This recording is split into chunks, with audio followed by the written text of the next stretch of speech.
لا غالب ولا مغلوب، الدم كله يمني، وأعلنا قرار العفو العام والغينا الأحكام، وقلنا فلنتجه نحو التنمية، نحو الخدمات الضرورية للمواطنين كالطرق والمدارس والمستشفيات والجامعات والاتصالات،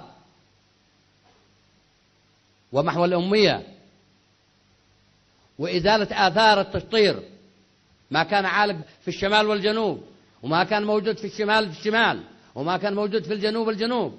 وقلنا لازم إن الوحدة تجب ما قبلها، وصفحة جديدة، لا غالب ولا مغلوب، لا من غلب ولا من انتصر في حرب 94 أو في 13 يناير أو في أحداث أغسطس في الشمال. قلنا تجب الوحدة اليمنية كل ما قبلها كان بين الشطر الواحد نفسه أو بين الشطرين في ذلك الوقت.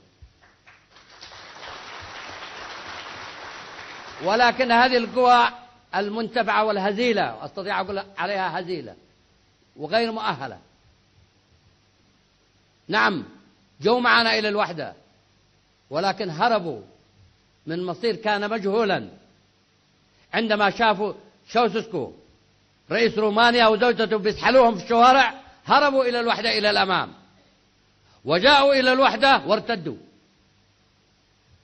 عن الوحدة، وكأن الشطر الجنوبي ملكا لهم أو مزرعة، لا الشطر الشمالي ملكا للحوثيين ومخلفات الإمامة، ولا الجنوب للماركسيين المتطرفين أو السلاطين على الإطلاق. قامت ثورة في جنوب الوطن اسمها 14 أكتوبر ضد الاستعمار والمد السلاطيني، وقامت ثورة في الشمال 26 سبتمبر ضد الإمامة والتخلف والكهنوت الرجعي، وكانت ثورة متلازمة سبتمبر وأكتوبر، كل أبناء الجنوب كانوا بيدافعوا عن ثورة سبتمبر في الشمال، وكان أبناء الشمال إلى جانب إخوانهم في جنوب الوطن. لا يمكن بأي حال من الأحوال أن يكون استقرار في ظل كيانين، لا بد أن يكون كيان واحد هو اسمه كيان الجمهورية اليمنية، سنحافظ عليها كما نحافظ على حدقات أعيننا مهما كلفنا الثمن.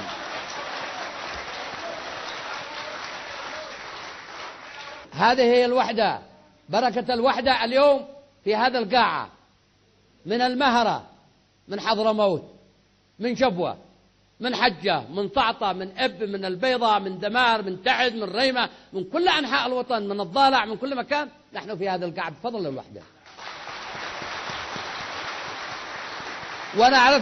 أنا أعرف أن أنتم في الخارج تمرون وهاماتكم مرفوعة، هاماتكم مرفوعة لأنكم أبناء الجمهورية اليمنية، لن تكونوا أبناء الجمهورية العربية اليمنية ولا أبناء جمهورية اليمن الديمقراطية الشعبية. جمهورية اليمن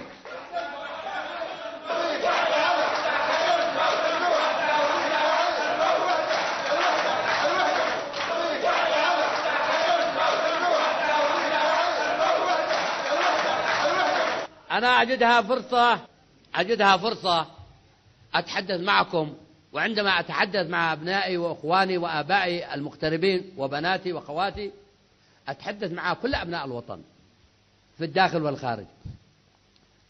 قواتكم المسلحة والأمن البواسل يحققون كل يوم انتصارات جديدة في محافظة صعدة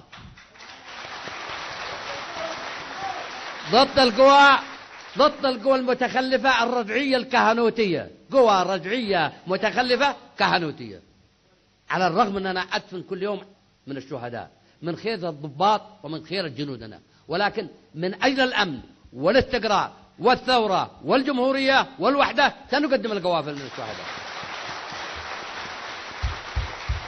لن نتراجع على الإطلاق، لن نتراجع أو نتوانى.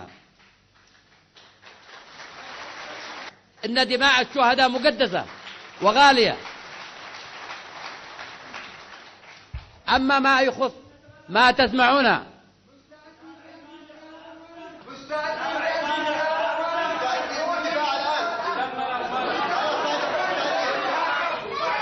شكرا.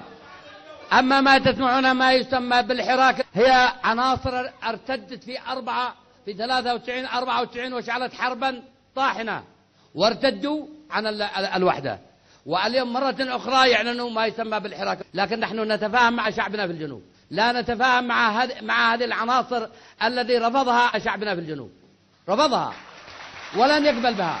وأنتم تعرفون حق المعرفة، حق المعرفة في نهاية حرب 94 أعلنت خطابا لي وقلت لهم يسلموا أنفسهم هؤلاء العناصر المرتدة إلى أقسام الشرطة، ولا سيذهبون عن طريق جيبوتي ويذهبون عن طريق الشرورة ويذهبون عن طريق عمان. وفعلا هذا ما حصل، هربوا لأنهم لا وجود لهم مع شعبنا في الجنوب. شعبنا في الجنوب يعشق الوحدة ويدافع عن الوحدة وناضل من أجل الوحدة ويموت من أجل الوحدة.